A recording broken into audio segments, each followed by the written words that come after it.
If you need to approve everything, you don't have control. You have an addiction. This is how we turn followers and order takers into self-led owners in 8 weeks with 3 simple steps that you can use starting today. Number 1 is you want to identify people on your team who constantly need orders from you. I'm talking about people who constantly wait for orders on what to do. Once they tick off the task, they're back to twiddling their thumbs, or they have ideas of what they can do and how they can start taking ownership, but they're not acting on it. Number 2, you want to identify where you're handing out tasks versus outcomes.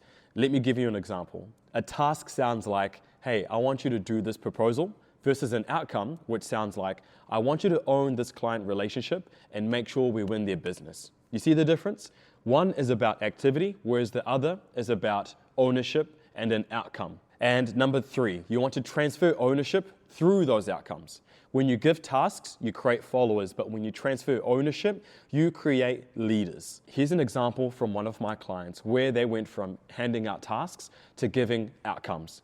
They were working with a project manager and they were wanting them to do the pricing for a construction project. And that's what they were telling them to do. But they were getting frustrated with the outcomes that they were getting and the results from this project manager, where it was sloppy and it wasn't to a high enough quality. Where we changed that was giving them an outcome, saying, hey, I want you to own the pricing to this project so that the client has full confidence in us being able to deliver this project on budget and on time. What changed?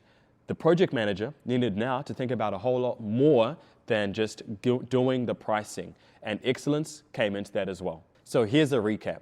1, identify people on your team who constantly need orders from you. Number 2, see where you're handing out tasks versus outcomes. And number 3, transfer ownership through outcomes. Comment ownership and I'll send you the templates.